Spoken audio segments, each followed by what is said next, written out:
중2병이라고 하지요. 그런데 한간에는 초사병이라고도 부를 정도로 사춘기의 시작을 4학년으로 잡는 경우도 왕왕 생기고 있고. 안녕하세요. 즐거운 초등영어의 지니스입니다. 자, 오늘은요, 제가 신학기를 맞이해서 우리 초등 선생님들 차례대로 모시고 있습니다. 우리 지난 시간에 신입생을 위한 자리 있었는데요. 오늘은 초등 고학년을 위해서 어떤 팁을 우리 얻어갈 수 있는지 선생님 모셔봤습니다. 선생님 안녕하세요. 네, 안녕하세요. 네, 선생님 간단하게 자기소개 좀 부탁드릴게요. 네, 저는 올해로 16년 차 된 서울에서 초등학교 교사를 하고 있는 양영심입니다. 네, 반갑습니다. 네. 선생님. 네, 유 베테랑 선생님이신데요. 사실 우리가 저학년 어머님들도 되게 많이 불안해 하시지만요. 이제 학년이 바뀌는 이제 어머님들도 고민을 많이 하세요. 그런데 특히나 우리 고학년 하면 학습량도 좀 늘어난다고 하고 좀 어려워하는데 왜 그렇게 학습량이 갑자기 늘어나나요, 선생님? 일단은 수업 시간이 많이 늘어납니다. 3, 4학년 때와는 다르게 월화수목금 중에 6교시가 많아지고요. 하루만 5교시 수업을 하게 돼서 일주일 동안 총 29시간의 수업을 듣게 돼요. 그리고 교과목의 수도 실과까지 포함해서 총 10개의 교과를 수업을 하게 됩니다. 그리고 고학년이 될수록 학생들이 수업 시간에 도달해야 되는 성취 목표의 수도 2배 이상 증가를 하기 때문에 고학년으로 갈수록 학습량이 많아지고 학업에 어려움을 느끼는 것이 사실입니다. 아, 그렇군요.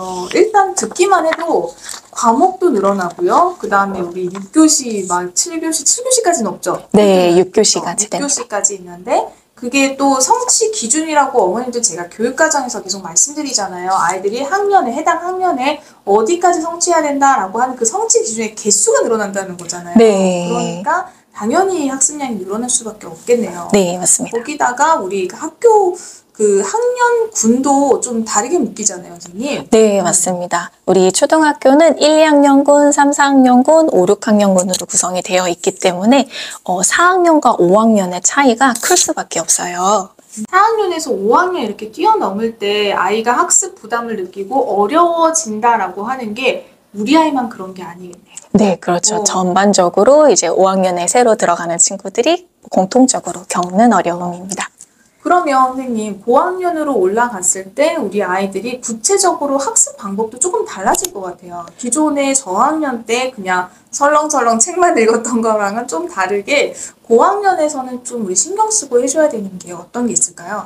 네, 말씀하신 것처럼 저학년에서는 단순히 개념을 이해하면 해결할 수 있는 문제들이 많이 나와요. 근데 고학년 때부터는 개념을 이해한 거에서 지나가서 적용하고 활용까지 해야 됩니다. 이 과정에서 아이들이 자기주도 학습을 통해서 자기주도성을 확보를 해야 된다고 생각을 합니다. 노트 정리를 통해서 자기주도 학습 능력을 키울 수 있는데요. 노트 정리는 수업 중에 담임 선생님의 말씀을 귀 기울여 잘 듣고 그 다음 집으로 돌아와서 배운 내용을 꼼꼼히 복습을 한 다음에 그것을 자신만의 언어로 노트에 기록을 하는 것을 말을 합니다. 노트 정리를 하다 보면 매 순간 자기가 어떤 것이 중요한 것인지 그리고 어떤 지식의 구조를 가지고 있는지를 파악하는 능력이 향상이 될 수 있을 거예요. 제가 계속 강조하는 노트 정리를 선생님이 말씀해 주셔가지고 제가 굉장히 공감이 가는데 네. 노트 정리가 사실 되게 어렵고 귀찮고 시간이 많이 걸린다고 어머님들이 생각을 하시거든요. 그런데 생각보다 오래 안 걸리지 않나요, 선생님? 네, 이게 처음에 습관화하는 데는 실은 시간이 걸립니다. 근데 그것은 운동도 마찬가지예요. 네, 그렇죠. 그래서 초기에 자기가 적응하는 데까지의 시간을 조금 견뎌낸다면 그 다음부터는 익숙해지기 때문에 시간이 훨씬 줄어들어요. 대신에 효과는 점점 더 늘어날 것입니다. 그럼 이제 고학년 친구들은 반드시 이 과정을 좀 거치는 게 사실 중학교 올라갈 때도 좀 도움이 될 것 같은데 네. 그러면 구체적으로 노트 정리 글을 많이 들어는 봤는데 어떻게 하면 좋을까요? 어떤 방식으로? 네. 노트 정리는 실은 쉬운 과정은 아니에요. 노트 정리를 하려면 첫째, 교과서의 글의 내용을 이해할 수 있는 문해력이 필요하고요. 그 다음에 교과서 안에 제시된 지식의 구조를 파악할 수 있는 능력도 필요합니다. 그리고 자기가 배운 내용을 뭐 텍스트나 선이나 도형으로 표현해낼 수 있는 표현력까지 필요해요. 해서 이런 능력들을 가지고 노트를 정리하겠다 마음을 먹었다면 먼저 수업 시작 전에 교과서를 먼저 읽어보는 것에서부터 시작을 해야 합니다.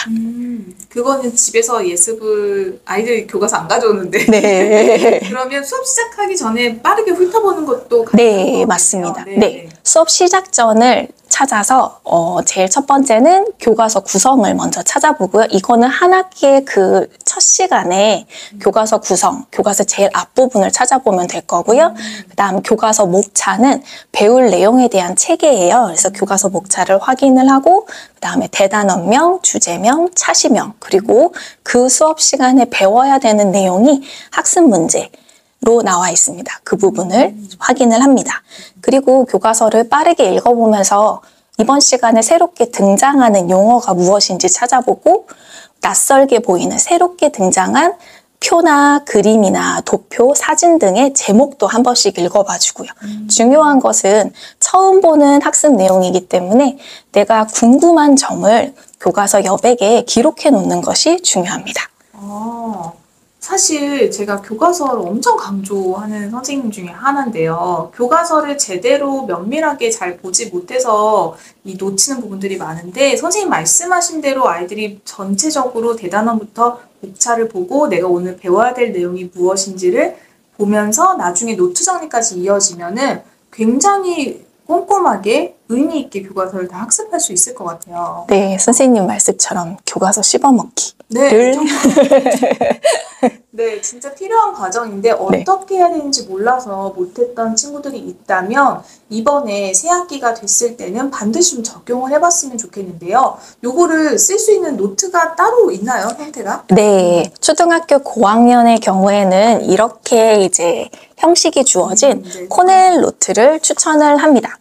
코넬 노트는 제일 위에 보시면 제목 영역이 있고 그 다음에 오른쪽에 큰 칸으로 내용 정리 영역, 왼쪽에 핵심 단어 영역, 밑에 요약 칸으로 총 4가지의 영역으로 구성이 되어 있어요. 위쪽에 제목 영역과 내용 정리 영역은 수업 중에 작성을 하고요. 핵심 단어와 요약 영역은 수업 끝난 후에 작성을 합니다.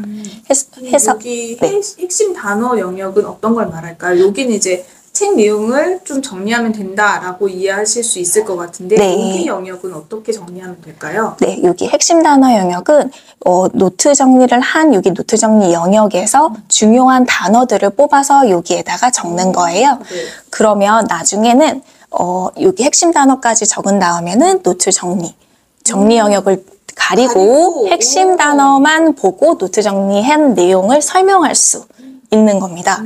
하면 이제 복습이 되고 마지막에는 내용 정리 칸에 있는 내용을 3-4줄, 2-3줄로 요약해서 마지막에 요약 칸으로 정리를 하면 그날 하루 공부한 내용이 온전히 자신의 언어로 정리가 되겠죠. 그 후에 복습할 때는 요약 칸만 보고서 자기가 스스로 설명을 세부적으로 자세하게 해본다던가 아니면 문제를 내어본다든가 하는 과정을 거치면 이 노트 한 장을 쓰는 데에 있어서 5번의 복습의 효과를 가질 수 있게 됩니다. 이게 누적되면 어마어마할 것 같은데요, 선생님. 그렇죠. 네. 이게 한 학생과 시작하지 않은 학생과 계속 하는 학생과의 차이가 좀 클 것 같은데 선생님 한 반에 몇 명 정도가 이걸 좀 지키고 있나요? 저는 초등학교 교사로서 제가 이 노트 정리의 중요성을 강조하고 중요하게 생각하기 때문에 1년 내내 지속을 하면 실은 1-2명을 제외하고는 끝까지 다 해내는 편이에요. 네, 그래서 학년 말이 될수록 이제 수업 시간에 자, 노트를 펼까 하면 아이들이 이제 자동적으로 제목 칸을 쓰고 그다음에 수업 중에도 노트 정리 칸을 아이들 스스로 정리하는 것을 볼 수 있습니다. 그러면 선생님 요거를 아이들이 그 수업 시간에 정리를 하잖아요. 근데 이거를 가정에서 가져가서 복습을 하는 친구들도 있어요?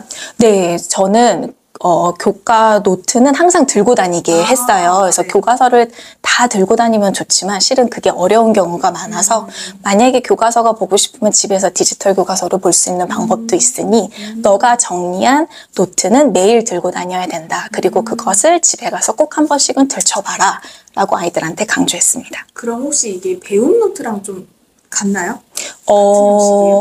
배움 노트를 이런 형식을 사용을 하기도 하는데요. 저는 개인적으로는 배움 노트는 초등, 중학년, 저학년 친구들한테 그날 있었던 그 과목에 배운 내용들을 한 줄 정도로 해서 1교시, 2교시, 3교시, 4교시, 5교시, 6교시 이렇게 순차적으로 배운 문제 위주로 정리하는 걸 배움 공책이라고 해서 아이들과 썼었어요. 코넬노트 형태는 지식의 구조화를 머릿속에서 이렇게 생각해낼 수 있는 고학년 이상의 친구들한테 추천을 합니다. 근데 고학년 이거 반드시 하셔야 될 것 같은데 네. 이거를 한 친구들과 중학교에 가서 고등학교에 가서 역량 차이가 분명할 것 같아요.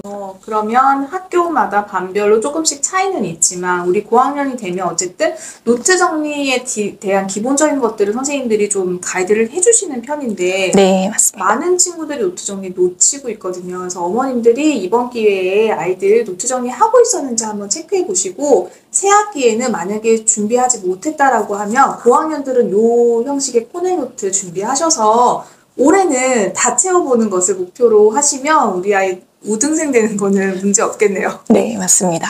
네. 그러면 우리 친구들이 이게 사실 근데 학습량이 생각보다 많아 보이거든요. 근데 이거 시간 조절은 어떻게 좀 하면 좋을까요? 네. 그러니까 익숙해지는 데까지는 시간이 드는 게 당연해요. 그래서 초등학교 시기에 조급함이나 불안감을 좀 이렇게 줄이고 아이가 여러 가지를 도전해보고 시도해보면서 시행착오를 거칠 시간을 좀 충분히 마련해 주시면 좋을 것 같아요. 그래서 노트 정리를 하려면 아이가 시간이 있어야 됩니다. 시간이 있어야 이런 걸 할 수 있는 여유가 생겨요. 해서 우리 아이들이 달의 목표를 세우고 주의 목표를 세우고 매일매일의 할 일들을 계획하고 그것을 실천해내고 그것을 다시 피드백을 줘서 다시 또 주의 목표를 세우고 달의 목표를 세우는 시간 관리 영역도 좀 챙겼으면 좋겠습니다. 그래서 사실 시간 관리가 시작이고 네. 그 속에 노트 정리를 할 시간을 반드시 넣어서 네. 이제 시간표를 짜는 연습을 아이들이 시켜주시면 가장 이상적일 것 같아요. 그런데 선생님 이제 고학년으로 아이들이 넘어가면서부터 분명히 반에 정하기 싫은데요?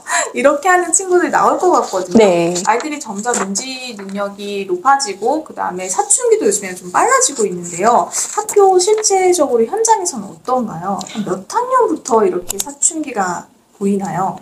원래는 그 중2병이라고 하지요. 그런데 한간에는 초사병이라고도 부를 정도로 사춘기의 시작을 4학년으로 잡는 경우도 왕왕 생기고 있고 현장에서도 그것을 느끼고 있는 중입니다.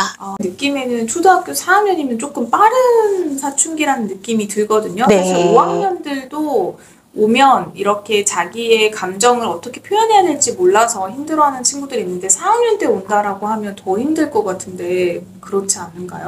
네, 그래서 무기력증에 빠진다던가 아니면은 아예 등교를 거부한다던가 네, 해서 자신의 마음을 자기도 온전히 파악이 안 되고 그것이 표현도 안 되기 때문에 실은 5학년, 6학년 친구들의 사춘기보다는 더 어렵게 겪어내는 경우가 더 많은 것 같아요. 그렇겠네요. 본인도 이게 왜인지 잘 모르니까. 네. 그러면 이런 과정에서 그부들끼리 이렇게 좀 부딪힌다거나 이런 과정에서 학폭으로 이어지는 사례도 좀 있나요? 네, 맞습니다. 초등학교 4학년 때부터는 학교폭력 실태조사도 실시하게 돼서 실은 학교폭력이 가장 많이 일어나는 시기로 초사를 뽑아지기도 해요. 뽑히기도 해요. 아이들이 자기에 대한 이해도 충분히 되지 않은 상태에서 타인에 대한 이해와 오롯이 존중하는 능력이 아직 충분히 발달되지 않았기 때문에 오해로 사소하게 시작되는 경우도 많이 있고요. 그 다음에 내가 피해를 보지 않으려는 생각, 그리고 우리 아이가 혹시 피해를 보면 안 된다, 피해를 보지 않아야 되지 않을까라는 부모님의 걱정, 염려, 이런 것들이 이제 같이 융합이 돼서 학교폭력 문제가 4학년에서 좀 두각이 되고 있습니다. 그렇군요. 그러니까 우려했던 부분이기도 한데 그러면 만약에 이런 일들이 생겼을 때는 사실 뭐 피해자나 가해자나 다 힘든 상황인 거잖아요. 그러면 그게 조금 커지지 않기 위해서 우리 부모님들이 가정에서부터 조금 아이들한테 해줄 수 있는 이야기라든지 어떤 태도로 좀 임하시는 게 좋은지, 그러니까 학교 폭력 사안까지 가지 않고 그 전에 좀 해결할 수 있는 방법들이 뭐가 있을까요? 일단은 우리 아이가 피해를 보지 않았으면 하시는 마음 있으잖아요. 그러면 다른 친구의 잘못을 먼저 따지기보다는 우리 아이의 마음 상태와 우리 아이의 지금 상황을 먼저 살펴보시는 게 중요하다고 생각이 됩니다. 해서 아이랑 대화를 많이 하셔야 될 거예요. 그래서 아이가 편하게 자신의 고민과 어려움을 부모님께 얘기할 수 있는 허용적이고 따뜻하고 언제나 든든한 네 편이야 해주는 분위기를 마련해 주시는 게 좋을 것 같아요. 해서 우리 아이가 지금 어떤 친구랑 좀 갈등이 있구나, 이 친구랑은 어울리는데 조금 어렵구나 라는 걸 부모님이 알고 계시면 향후에 이 친구랑 계속 반복된 일이 일어난다면 그럼 이렇게 행동해 보는 건 어때? 라고 소소하게 조언을 해 주실 수도 있고요. 그렇게 작은 일들을 그때 조금 풀어내 나가면서 큰 일로 커지지 않게끔 미리미리 이제 예방을 하는 것도 좋겠습니다. 우선 우리 아이의 마음이나 감정을 잘 읽어주기 위해서 아이와 대화를 좀 많이 하고 네. 그 다음에 아이가 해결할 수 있는, 혼자서 해결할 수 있는 부분들은 해결할 수 있도록 좀 지지를 해주면 네. 아이가 해결할 수도 있는데 이게 어른 싸움으로 번지는 것까지 막을 수 있다는 말씀이신 것 같아요. 그렇죠? 네, 맞습니다. 아이들이 자신의 문제를 스스로 해결하고 싶어 하고 그럴 능력과 역량도 충분합니다. 해서 좀 한 걸음 떨어지셔서 아이를 바라보시고 관심은 지속적으로 가지시되 거리감은 유지하면서 아이를 좀 믿고 지지해주는 지지자의 역할을 해주시면 좋겠습니다. 참 어려운 영역이에요. 네. 그렇죠? 객관적으로 보면서 이거를 지속적으로 아이들에게 이렇게 지지를 해주는 말을 해주는 게 쉽지 않은데 우리 어머님들 고학년이 되면 될수록 요것들이 사실은 풀어내야 될 숙제인 것 같습니다. 그러면 선생님 오늘 준비해주신 이야기 나누면서 제가 아이들 학습 부분과 그 다음에 인지에 따라서 우리 사춘기가 좀 빨리 오는 친구들 때문에 학교 폭력에 대한 이야기 두 가지 큰 축으로 이야기를 나눠봤는데요. 마지막으로 우리 고학년이 되는 친구들이나 학부모님들한테 해주실 말씀이 있다면 한마디 해주시면 좋겠습니다. 어떤 아이들이나 다 성장하는 과정 중에 있습니다. 그래서 아이가 겪는 어려움 또한 아이가 그 다음에 더 나은 무언가를 해나가기 위한 발판이 될 거라고 생각이 듭니다. 해서 부모님이 제시하시는 안전한 길로 그냥 마냥 따라가는 아이들이 아니라 아이가 주도성을 갖고 아이가 자신의 삶을 스스로 계획할 수 있는 자기주도적인 아이가 잘 될 수 있도록 공부, 학습적인 측면에서도 자기주도적 학습, 그 다음에 선택권에 있어서도 아이의 선택을 믿고 지지해 주시는 부모님이 되실 수 있었으면 좋겠습니다. 네. 이 고학년의 어떤 핵심 키워드는 자기주도성을 키워라 이런 네. 것 같아요. 그래서 이게 잘 확립된 친구들, 준비가 잘 된 친구들이 중학교, 고등학교 가서도 좋은 성과를 낼 수 있을 거라고 생각합니다. 선생님 오늘 긴 시간 내주셔서 너무 감사드리고요. 좋은 말씀 감사했습니다. 네, 다음번에도 또 한번 모실 수 있을까요? 네. 네. 네. 네, 선생님 감사합니다. 네, 감사합니다.